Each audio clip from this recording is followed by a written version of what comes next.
Buenas noches, hermanos. Dios les bendiga en esta hora. Vamos a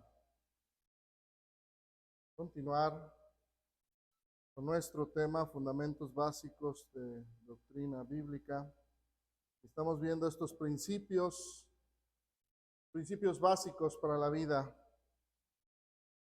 Los principios que hemos estado viendo, que hemos estado ya considerando hasta el día de hoy.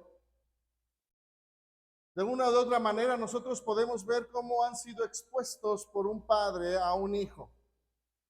Y entonces eso nos da énfasis de que son principios que se usan en el crecimiento, que son útiles para la madurez de la persona. Son principios que podemos y debemos aplicar mientras vamos nosotros caminando, mientras vamos andando en esta vida. Son principios que necesitamos memorizar para no olvidarlos. Son principios que debemos aplicar para que tengan efecto en nuestra vida. Son principios que han sido puestos con y por amor. Y que de alguna manera pues tengan esa capacidad para que nosotros podamos, al llevarlos a cabo, honrar y glorificar al Creador. Por eso el padre, hablando con su hijo respecto a los principios que pueden regir su vida, lo insta a que no los olvide. Le insta a que vuelva su corazón a sus palabras, que las ponga por obra en su vida. Por eso de alguna manera pues le decía, podemos ver ahí en Proverbios 3:1, hijo mío, le decía, no te olvides de mi ley y tu corazón guarde mis mandamientos. Es donde lo exhorta o lo insta para que de alguna manera todo lo que le va diciendo o lo que le va a ir diciendo llegue a su corazón, quede y atesore ahí. Así es que ahora nosotros que ya vimos dos principios acerca de la sabiduría y vamos a ver el tercero. Primero, ya sabemos lo que es la sabiduría. Segundo, ya sabemos que o estamos poniendo la base para poder obtener la sabiduría. Así es que ahora necesitamos dirigir nuestra vida con esa sabiduría para poder tener un camino tranquilo. Dirigir nuestra vida con sabiduría, pues ese es el camino de la tranquilidad. Y por eso pues ya leíamos nosotros en nuestra lectura, ahí en Proverbios capítulo 3, versos 21 al 26, cómo le da el consejo. Y por eso le decía, no se aparte estas cosas de tus ojos. Guárdalas, le dice. Guarda la ley y el consejo, y serán vida a tu alma y gracia a tu cuello. Entonces dice, andarás. Entonces, si se fijan, es muy personal las palabras que el escritor, el proverbista le da a su hijo. Son muy personales, en donde por eso lo exhorta a que ponga atención, que esas palabras que llevan sabiduría las atesore en su corazón, vaya cimentando su vida en estas palabras. ¿Por qué? Porque dice, por ejemplo, el versículo 24, cuando te acuestes, dice, no tendrás temor, sino que te acostarás y tu sueño será grato. Qué bonito es no acostarse y descansar y que no pase absolutamente nada, y a la hora de levantarse pues ya nos despertemos con un buen humor, listos para el siguiente día. Por eso le dice, no tendrás temor de pavor repentino, ni de la ruina de los impíos cuando viniere, porque Jehová será tu confianza. Pero es cuando nosotros ya hemos cimentado esta base y hemos levantado a través de la sabiduría. Por eso nosotros estamos considerando o hemos estado viendo cómo obtener sabiduría. Esa sabiduría de Dios, eso nos ayudará para ponerla a nosotros en práctica, para ponerla por obra en nuestras vidas. Ese es el objetivo al final de todo. Eso es lo que Dios quiere de cada uno de nosotros como hijos. Que lo que nosotros vayamos adquiriendo, que es proporcionado por Dios, sea una obra en la vida. El escritor a los proverbios, cuando le da ese consejo a su hijo, por eso le dice, no se aparten tus ojos de estas cosas. Considéralas, le está diciendo. Tenlas presente en tu vida.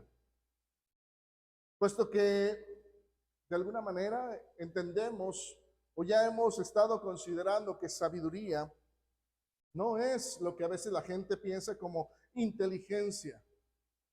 Y a veces piensa la gente y dice, bueno, pues si tiene el título de licenciado, doctor, entonces pues es un hombre muy sabio. Ya lo considera la gente o el mundo de esa manera, pensando que o consideran importante porque tiene un título secular o es de alto rango dentro de la sociedad donde se vive. Y entonces cuando tiene ese título ya es tratado con respeto, con admiración. Esa actitud no es nada nuevo.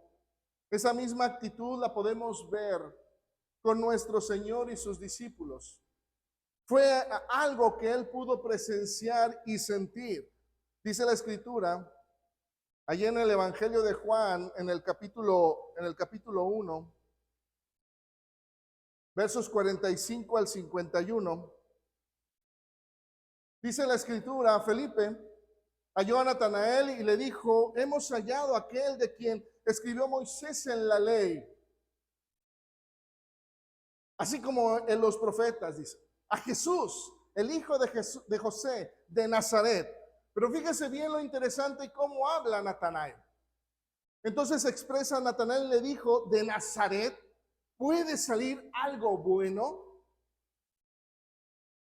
Es interesante cómo él empieza sacando lo que de alguna manera se mueve en la sociedad. Y entonces hace esta pregunta. Por eso entonces ya después Felipe le dice, ven y ve.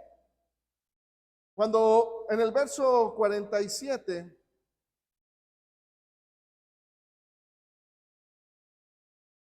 cuando Jesús vio a Natanael que se le acercaba, dijo de él, el Señor va a hablar acerca de Natanael y dice, he aquí un verdadero israelita en quien no hay engaño. Y entonces en el verso 48 dice, ¿de dónde me conoces? Respondió Jesús y le dijo, antes que Felipe te llamara, cuando estabas debajo de la higuera, te vi. Lo que está haciendo el Señor aquí es precisamente mostrarle quién es Él. Porque aún el Señor sabía lo que había pensado Natanael y lo que había dicho, lo que él conservaba en su corazón, que si era de Nazaret y según la tradición de Nazaret no podía salir nada bueno. Ese era lo que había en el corazón de Natanael. Y por eso el Señor le empieza a mostrar quién es Él. Natanael ni siquiera lo había visto, entonces por eso su reacción. ¿Cómo me conoces? Por eso el Señor le demuestra quién es Él a través de estas palabras. Antes que Felipe fuera por ti y te dijera quién era yo ya te había visto. Y por eso le dice, ¿dónde estaba? Y fíjese bien la reacción en el verso 49. Rabí, tú eres el Hijo de Dios, tú eres el Rey de Israel. Natanael sabía perfectamente que nadie hubiera sabido esto si no era o le era dado por Dios. Así es que, pues de alguna manera, él se convence por lo que el Señor le mostró.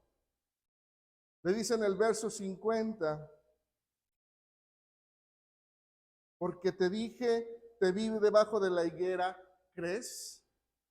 Cosas mayores que estas, dice, verás.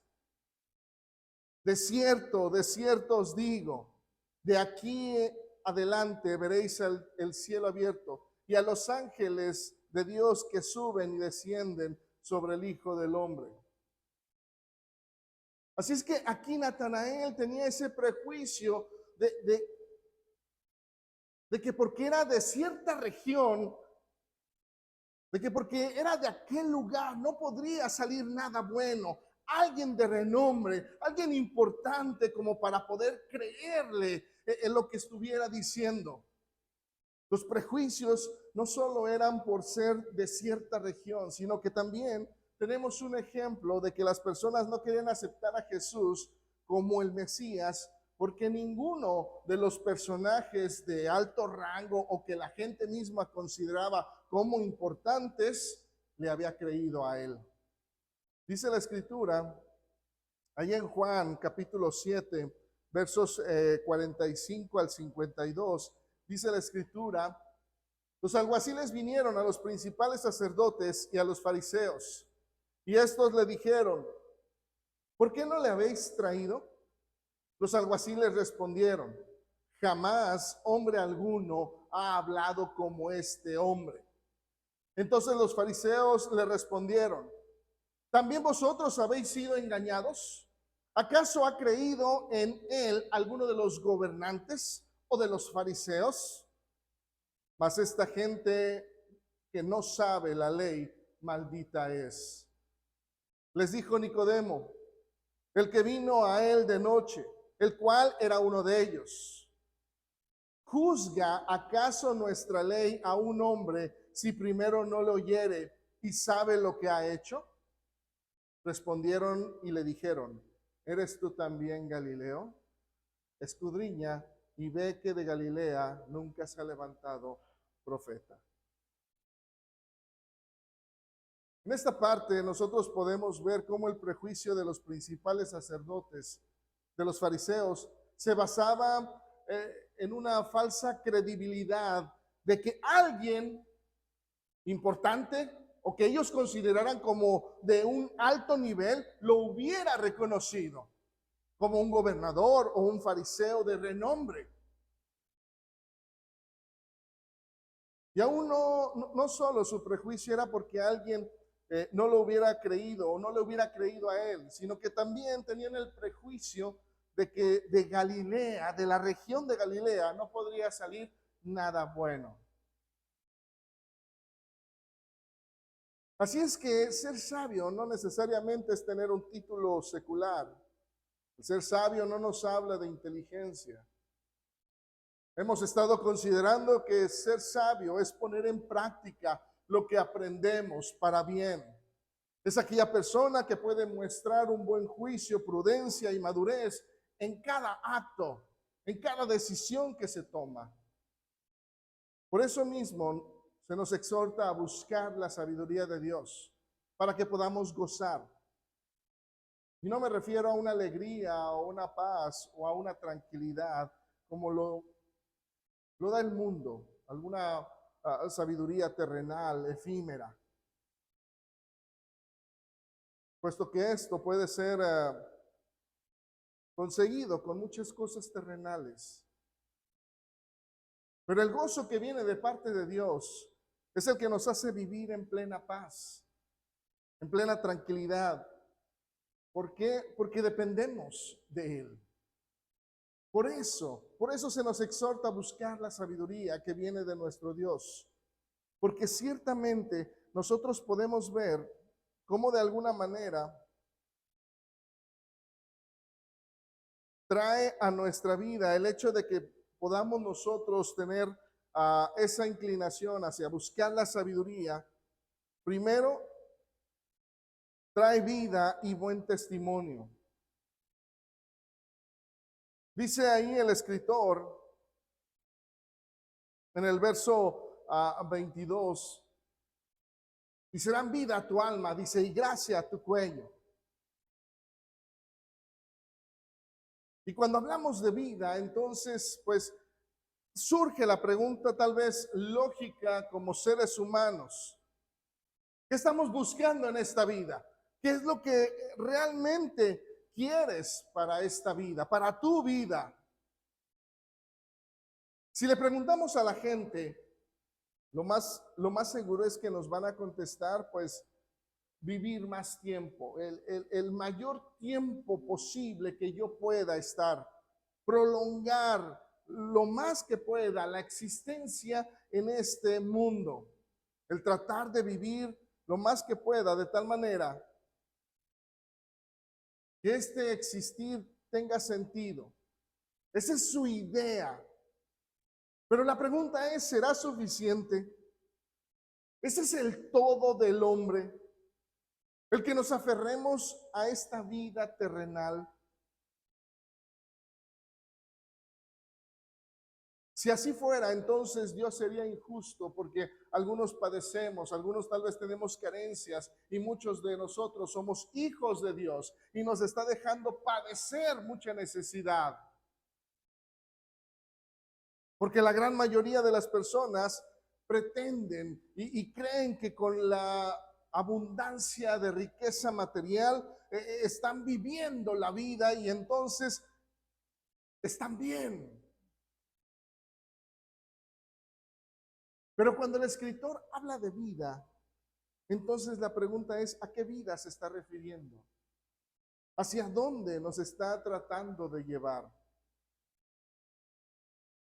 Porque quiero que veamos cómo está escribiendo el proverbista.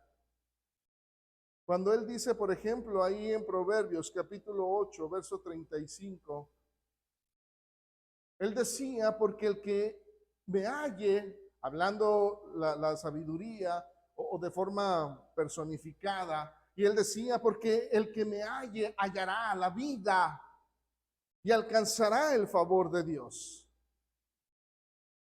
Entonces, dice que el que halle la sabiduría, entonces hallará la vida. Cuando nosotros pensamos, ¿qué tan importante es la sabiduría de Dios como para que al encontrarla, al alcanzarla, ciertamente entonces estamos encontrando la vida? Inmediatamente nosotros cuando hablamos de vida, nuestra mente tiene que ir hacia una persona.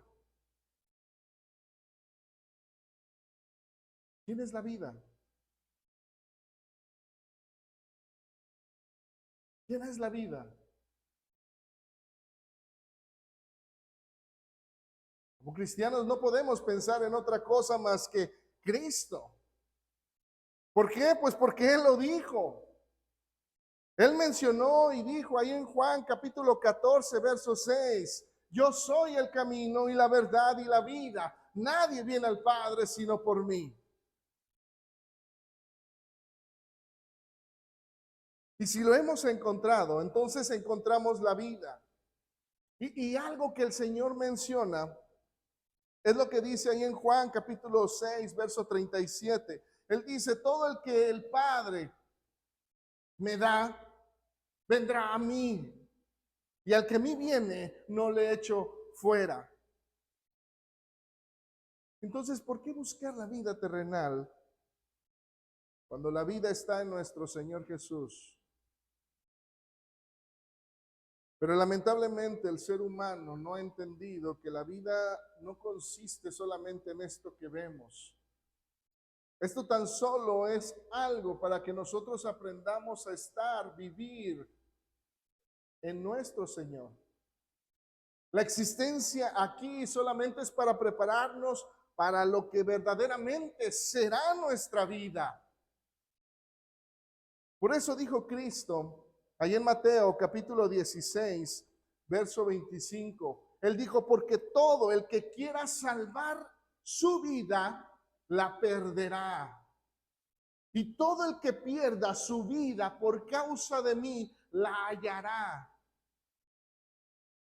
Entonces, este es el punto al que quiere llegar.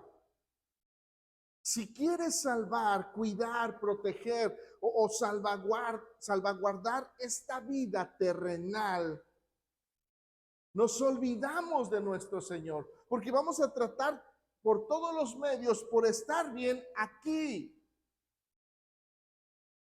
Pero lamentablemente será una mala inversión porque indudablemente la vamos a perder de una o de otra manera. Aunque yo me esfuerce, aunque yo haga lo que haga, esta vida se va a terminar porque está establecido para los hombres que mueran una sola vez. entonces no hay más. Aunque yo me esfuerce, no puedo prolongar más la vida. Entonces será una mala inversión. Mas sin en cambio, si nos ofrecemos por la causa de Cristo, por el Evangelio, por cumplir con su eterna y preciosa voluntad, dice el Señor, entonces la salvarás. Y fíjese bien lo que dice el verso 26 de ahí de Mateo, capítulo 16. Y haces a la pregunta de conciencia el Señor para que pensemos y meditemos y entonces nosotros podamos escoger o elegir qué es lo que quieres hacer. Prolongar tu vida aquí, en esta vida terrenal. Y entonces el Señor dice, ¿qué provecho tiene? Si puedes ganar todo el mundo, pero al final de cuentas pierdes tu alma. ¿O qué recompensa? ¿Cómo, dice el Señor, podrías pagar por tu alma? ¿Qué hay que tenga más valor que el alma?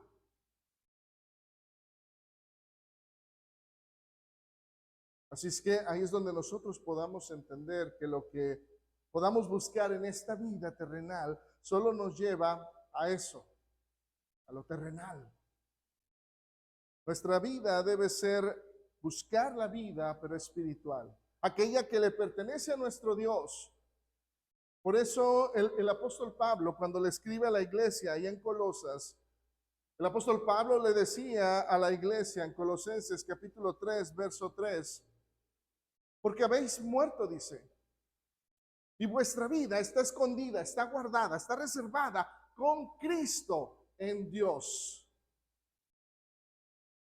Entonces es lo que buscamos, esa vida con Él, que nos está reservada. Cristo mismo dijo en Juan 14, yo me voy a preparar, pero voy a regresar y me los voy a llevar para que donde yo esté, también ustedes estén conmigo. Esa es la vida escondida con Él, o resguardada, o guardada, protegida. Si estamos buscando a Cristo, quien es la vida eterna, todo lo demás que hagamos será precisamente dar testimonio de aquel que nos rescató, que nos perdonó, que nos justificó. Estaremos cumpliendo con la responsabilidad que el Señor nos encargó. De alguna manera, todas aquellas buenas obras que nosotros hacemos, no solamente la vista estará en nosotros, sino que eso mismo llevará la vista hacia nuestro Dios. Por eso el Señor decía ahí en Mateo capítulo 5, versos 14 al 16, decía el Señor, vosotros sois la luz del mundo. Una ciudad, decía, asentada sobre un monte, no se puede esconder. Ni se enciende una luz, dice, y se pone debajo de un almud, debajo de un cajón, debajo de la mesa, sino dice sobre el candelero. ¿Para qué? Pues para que alumbre a todos los que están, dice, en la casa. Por eso pone el ejemplo y dice en el verso 16, así como tú pones la vela, la luz en lo alto para que alumbre, así alumbre vuestra luz, dice. Cuando nosotros buscamos la vida, cuando nosotros buscamos lo terrenal, se nos olvida que somos luz y que la gente nos está viendo. Y qué triste es que se diga, pues ellos son igual que nosotros. ¿Cuál es la diferencia entre él que dice ser cristiano y yo? No hay luz. Mas sin en cambio, si nosotros buscamos el hacer la voluntad de Dios, y eso es sabiduría, entonces la gente va a empezar a ver lo diferente que somos. Por eso el Señor exhortó y por eso dijo, así alumbre vuestra luz delante de los hombres, para que vean vuestras buenas obras. Y entonces la gente ve la diferencia y entonces dice, y glorifiquen a vuestro Padre que está en los cielos. Porque nuestra responsabilidad en este mundo es poder honrarlo por lo que Él ha hecho por nosotros, por lo que Él ha sido por cada uno de nosotros, a través de cada acción, obra. Por eso el apóstol Pedro también nos exhorta, y él decía en la primera carta, en el capítulo 2, versos 11 y 12, decía el apóstol Pedro: amados, dice, yo os ruego como extranjeros y peregrinos, porque así es nuestro andar. No estamos buscando una ciudadanía aquí, una estabilidad. Por eso usa ese término, extranjeros, alguien que no es de ahí, peregrinos, alguien que va de paso. Que os abstengáis, dice, de los deseos carnales que batallan contra el alma, manteniendo, dice, buena vuestra manera de vivir entre los gentiles, para que en lo que murmuran de vosotros como malhechores, glorifiquen a Dios en el día de la visitación al considerar vuestras buenas obras. Cuando nosotros vamos buscando precisamente sabiduría, vamos a encontrar, traerá vida y buen testimonio. Por eso mismo no solamente trae vida y buen testimonio el buscar la sabiduría, sino que también trae esa seguridad, trae esa tranquilidad a nuestras vidas. Decía el escritor a los Proverbios, el verso 23 del capítulo 3, entonces dice, andarás por tu camino confiadamente, y tu pie, dice, no tropezará. ¿Quién desea paz y tranquilidad? ¿Quién desea paz y tranquilidad en este mundo que cuando uno lo ve, pues un mundo caótico, desenfrenado, a veces, aunque tenemos leyes, pero parece como si no las tuviéramos? La gran mayoría, si no es que todos deseamos estar tranquilos, en paz, sin preocupación alguna. Pero también sabemos que estamos en un mundo en donde no hay nada seguro. Tal vez hoy podemos estar de lo más tranquilo, y en un abrir y cerrar de ojos ya estamos en medio de un mar de problemas. Y no es tanto porque seamos malos o porque lo merezcamos. La gran mayoría de las veces es porque estamos en un mundo donde lo que más busca o lo que más se busca es el bienestar propio. Y si esto les lleva a tomar malas decisiones que afectan a otros, a la gente no les importa. Así es que a veces la gente pues no le importa y defrauda, roba, mata. Que la gente resulte afectada, pero si a ti te puedo pisotear, pero eso me va a traer bienestar, entonces lo voy a hacer. Ese es el pensamiento del mundo. Pero si buscamos y encontramos la sabiduría de Dios que viene de lo alto, hay la promesa que nos muestra el rey Salomón diciéndonos que iremos por nuestro camino confiadamente, que no habrá piedra de tropiezo en nuestro andar. Y eso es lo que todo el mundo busca. Es lo que todo mundo desea en la vida. Pero entonces la pregunta, ¿cómo es esto posible? Y quiero que veamos que desde la antigüedad ya se daba esta promesa de seguridad. Una promesa en nuestro andar. Nos lo muestra el padre de Salomón. Aquel hombre que depositó toda su confianza en Dios y pudo andar confiadamente en un mundo que muchas de las veces lo quiso difamar, lo quiso derrocar y otras cuantas lo quisieron matar. Pero aún así, fíjese bien lo que él podía decir y hasta no lo sabemos de memoria, el Salmo 23.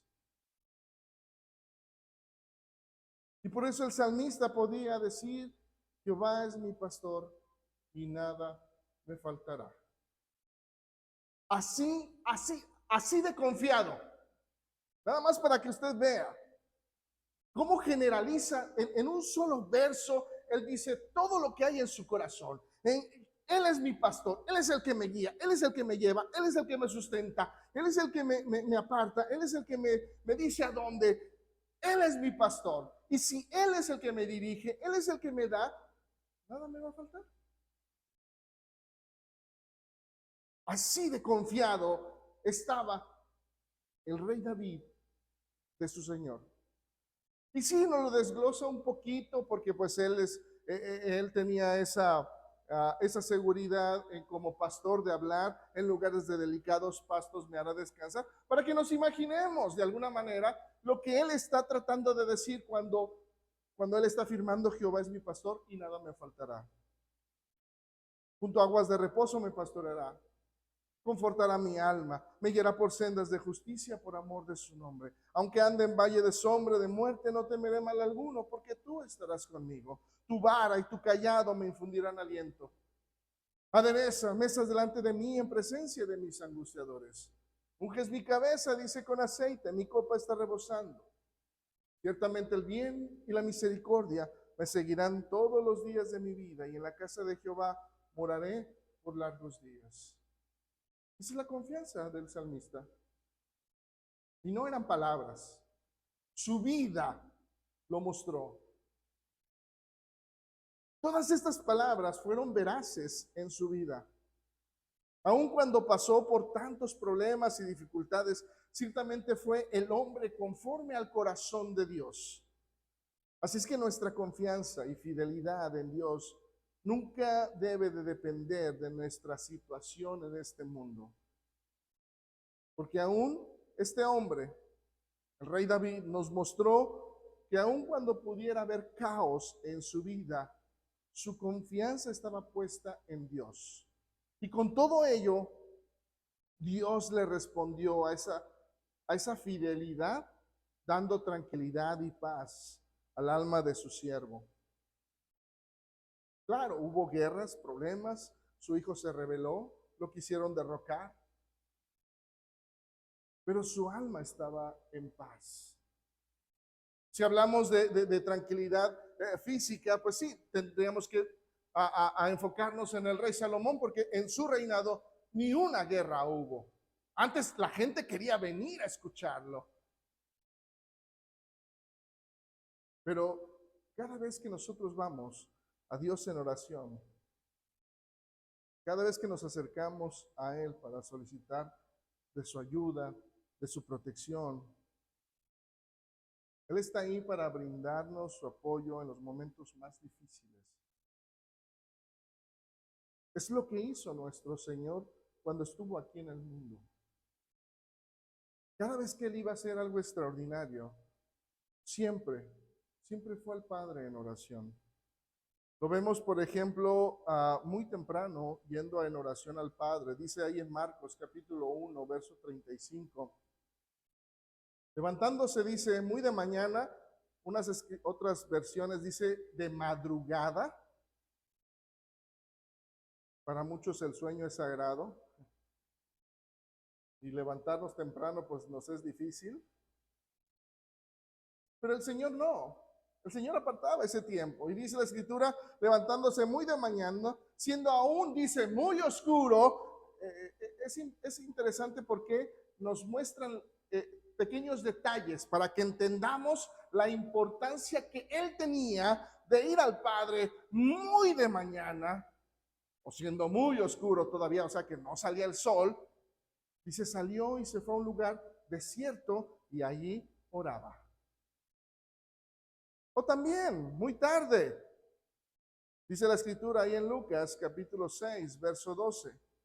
En aquellos días, dice, Él fue al monte a orar y pasó la noche orando a Dios. ¿Cuánto tiempo oramos a Dios? ¿Cuánto es lo más que hemos podido orar a Dios? ¿10 minutos?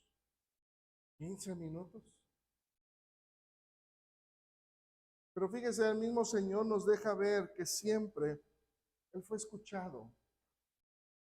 Esas fueron sus palabras. Cuando el Señor resucita a Lázaro, podemos ver ahí en Juan capítulo 11, versos 41 y 42, el testimonio que el Señor da en cuanto a la oración que Él hace. Él está haciendo una oración, pero Él tiene esa seguridad.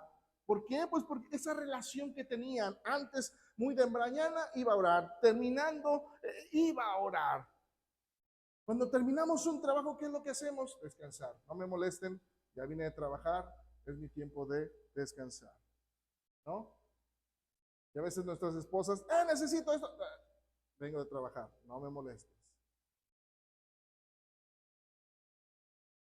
El Señor nos muestra esa relación que tenía con Dios.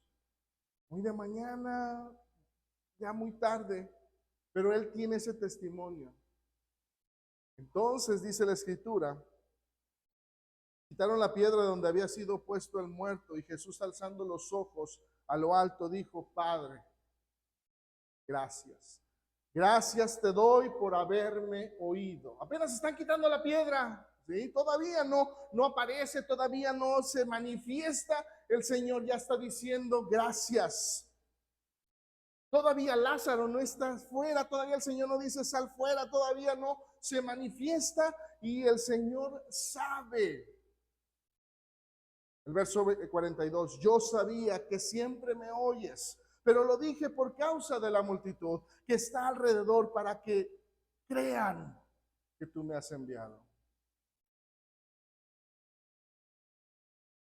Y así como nuestro Padre estuvo con el Señor mientras Él estuvo aquí en la tierra, y el Señor pudo confirmar plenamente en ello, dejándonos ejemplo, así cada uno de nosotros podemos estar y vivir en completa tranquilidad y seguridad de que Dios está llevándonos por senda de paz.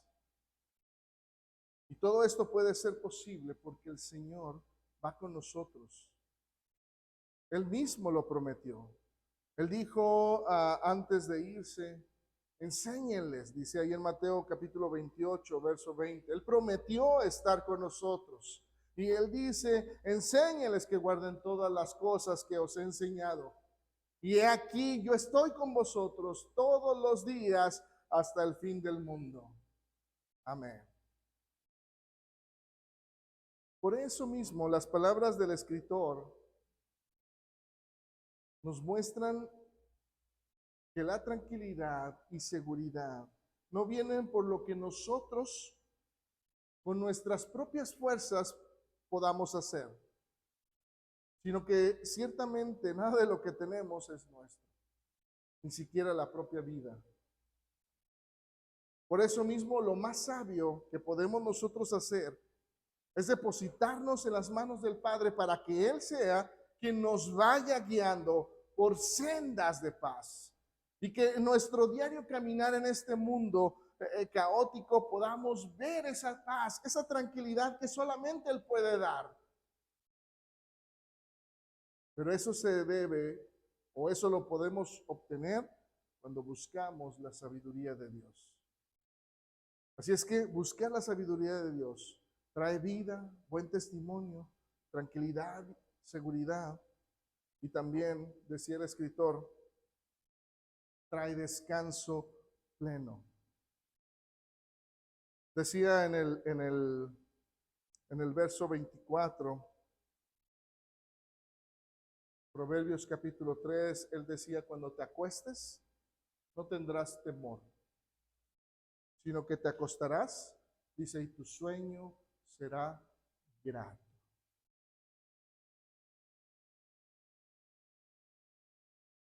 ¿Qué pasaría? ¿Qué pasaría si nosotros tuviéramos la fama, fortuna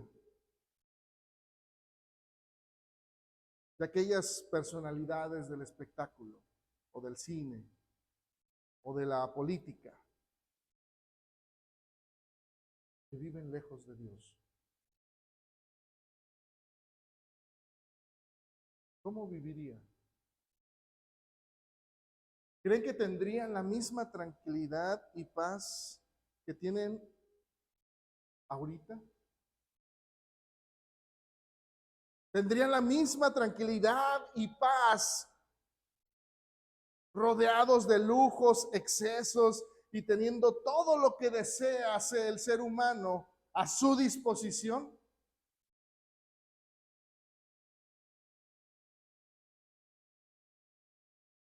Muchas veces pasó por mi mente esta pregunta. ¿Cómo es que ellos pueden vivir tranquilamente, despreocupados? Tienen dinero, fama, pero tendrán ese pleno descanso de sus almas sin Dios en su vida. Y fíjese, ahí es donde nos exhorta el salmista. El salmista tenía dinero, era rico. Pero aún así él llega a la conclusión y en su momento también como ser humano se llegó a pensar, sí, quisiera todo el dinero, las joyas, piedras preciosas para estar tranquilo. Y entonces el consejo es, no te impacientes a causa de los malignos, ni tengas envidia de los que hacen iniquidad.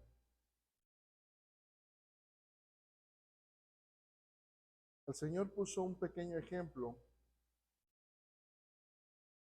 que todo aquel que tiene bienes en su vida y no está Dios como prioridad, siempre buscará el hacer más grandes sus bienes, olvidando lo más importante. Descansar con plena seguridad en los brazos del Señor. El Señor decía ahí en Lucas capítulo 12, versos del 15 al 21, puso este ejemplo. Y por eso el Señor exhortó y les dijo, mirad y guardaos de toda avaricia, dice. Porque la vida del hombre no consiste, fíjense bien, no consiste en la abundancia de los bienes que posee. ¿Y qué dice el mundo? Sí, la vida consiste en los bienes que tú tengas. La cuenta tan grande de números que puedas tener, esa es tu vida. Así dice el mundo. Y el Señor dice, no, esa no es la vida. Por eso les dice, les refiere una parábola. Dice, la heredad de un hombre rico había producido mucho. Y él pensaba dentro de sí diciendo, ¿qué haré? Porque no tengo dónde guardar mis frutos. Y dijo, esto haré. Derribaré mis graneros y los voy a edificar, dice, más grandes. Y ahí entonces voy a guardar todos mis frutos, todos mis bienes. Y entonces podré decir, alma, muchos bienes tienes guardados para muchos años. Repósate. Ahora sí, has alcanzado ese pleno descanso. Come, bebe, regocíjate. Y Dios le dijo, necio, esta noche vienen a pedirte tu alma. Y lo que has provisto, lo material, lo que has guardado, ¿de quién será? ¿Te lo vas a poder llevar?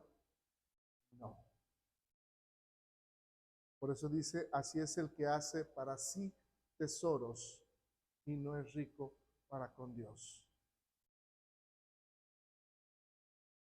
Entonces podríamos preguntarnos, ¿qué es lo que nos podría traer pleno descanso?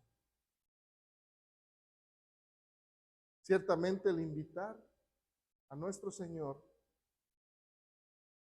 a nuestra vida, a nuestro corazón. Porque si Él está con nosotros, si nosotros somos capaces de buscarlo y encontrarlo, eso es garantía de que nuestra vida tendrá tranquilidad, seguridad. Y no porque en el mundo ya no padeceremos, a veces es lo que la gente piensa, sino porque tendremos o podremos estar en esa paz que nuestro Dios es quien la puede proporcionar. El Señor decía ahí en Mateo capítulo 11, versos 28 y 29. Por eso Él decía, venid a mí todos los que estáis trabajados y cargados, y yo os haré descansar. ¿Cómo encontraremos el descanso? En Él. ¿Por qué? Porque Él es el que lo da. Nosotros no lo proporcionamos. Nosotros no lo hacemos. Él es el que nos lo da. Y entonces por eso dice, llevad mi yugo sobre vosotros. Lo que yo les estoy mandando, mis estatutos, mis ordenanzas. Y aprended de mí que soy manso y humilde de corazón. Si tú haces lo que yo te pido, entonces dice el Señor, podrás encontrar descanso para vuestras almas. Pero tenemos que ir a Él. Tenemos que dejar nuestra vida, nuestra voluntad en sus manos para poder encontrar ese pleno descanso. Entonces, buscar la sabiduría de Dios no solo trae vida, buen testimonio, como lo hemos visto, tranquilidad, seguridad o pleno descanso, sino que también traerá libertad del temor. Por eso decía el escritor en el verso 25, no tendrás temor de pavor repentino, dice, ni de la ruina de los impíos cuando viniere. Cuando hablamos de temor, ciertamente viene a la mente nuestra vida.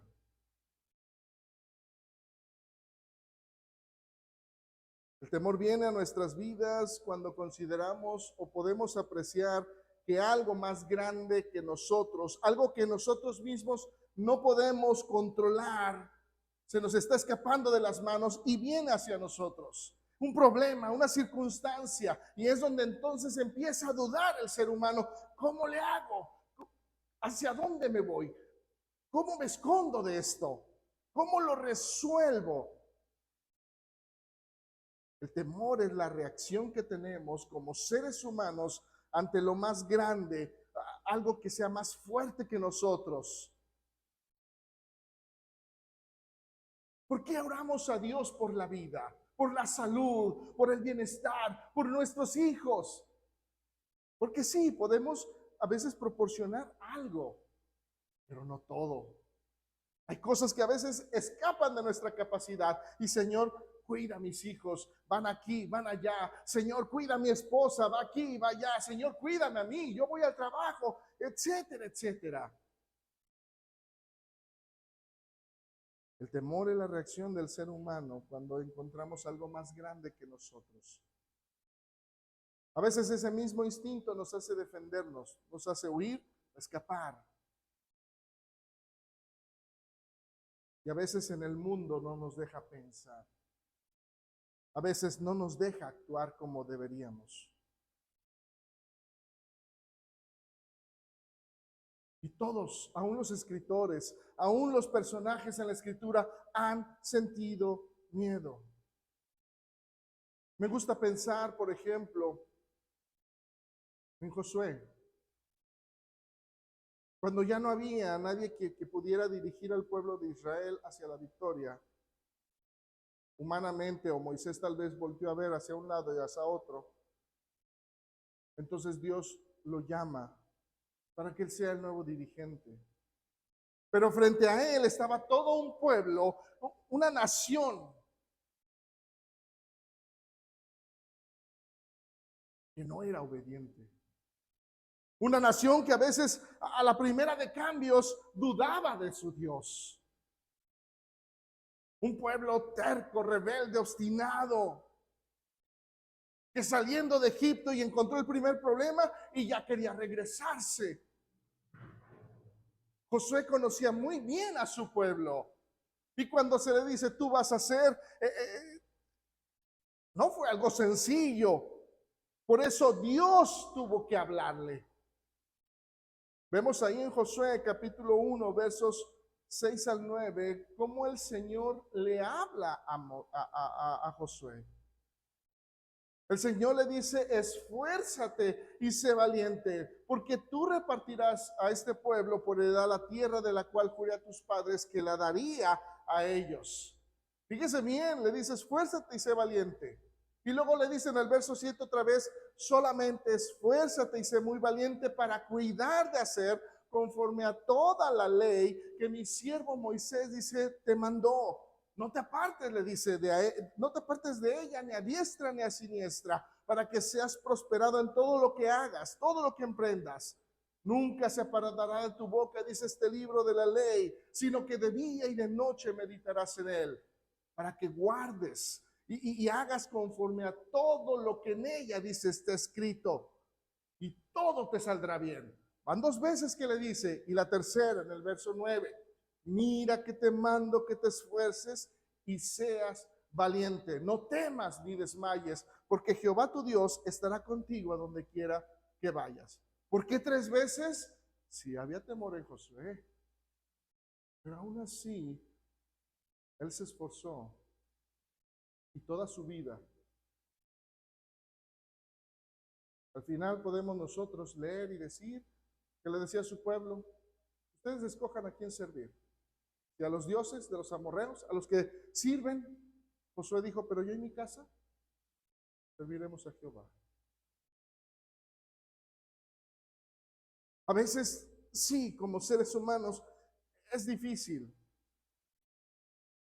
Pero también es algo hermoso el pensar que el creador de todo el universo prometió estar con nosotros.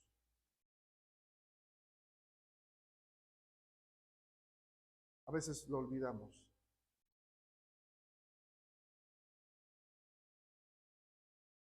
Pero si Él prometió estar con nosotros, entonces la pregunta es nuestra parte. La parte que nos corresponde hacer para que la promesa de Dios se cumpla, ¿quién la va a hacer? Necesitamos poner atención.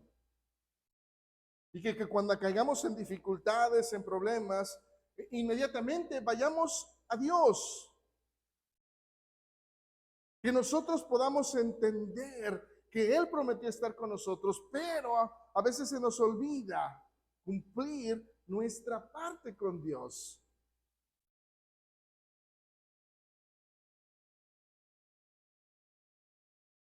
Para que no haya ese temor en nuestras vidas, es importante hacer algo.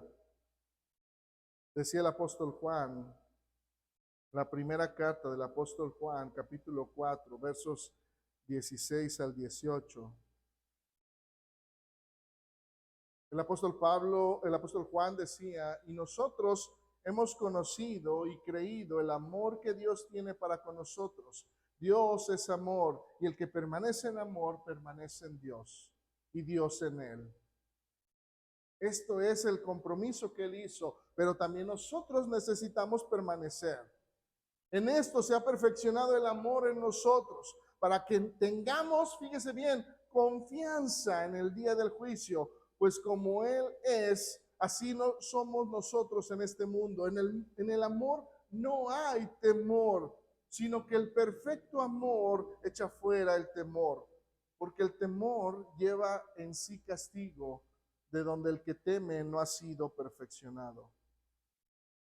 Dios debe estar en nuestras vidas. Él debe ser el dueño de nuestro pensar, de nuestro actuar. Para Él deberían ser nuestras acciones, nuestro proceder. Si hacemos su voluntad, si acatamos sus mandamientos, entonces no hay por qué temer, porque estamos haciendo bien delante de Él.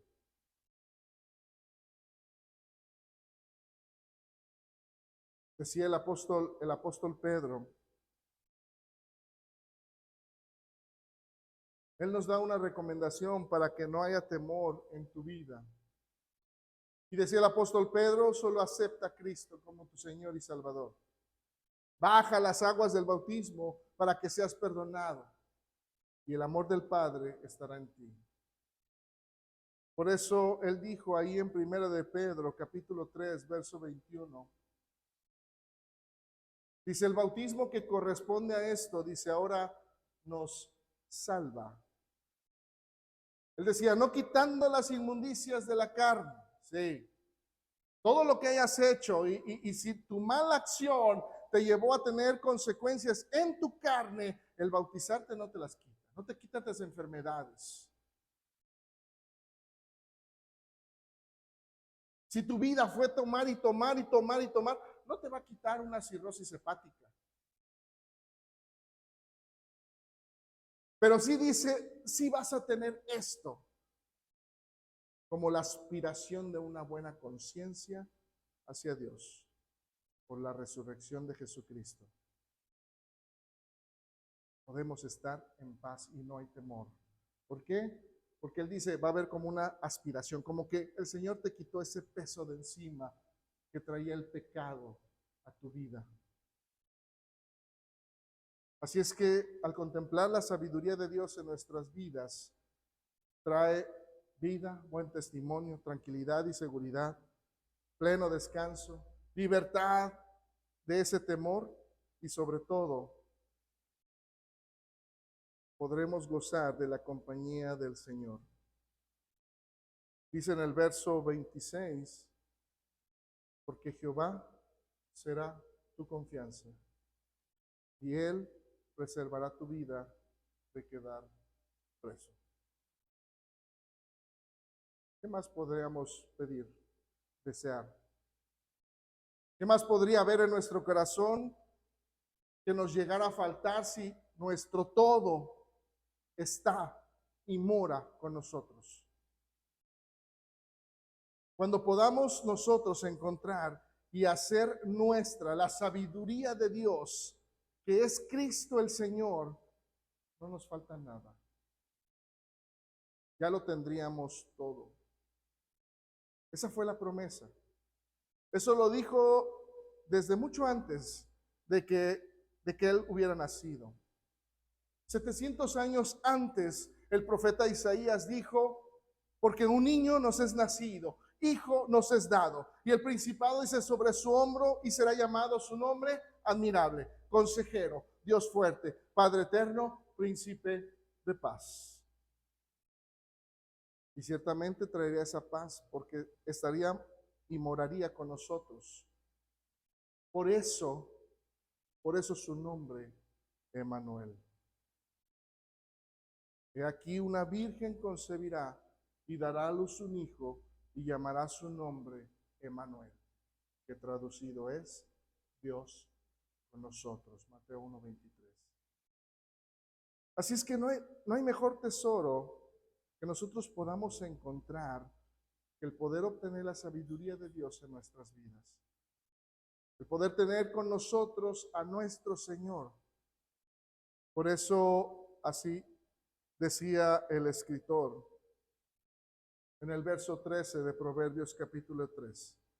Bienaventurado, dichoso, alegre, contento, el hombre que halla la sabiduría y obtiene la inteligencia. Porque teniendo la sabiduría de Dios con nosotros, entonces lo tenemos todo. Dios les bendiga, hermanos. Dejo el lugar.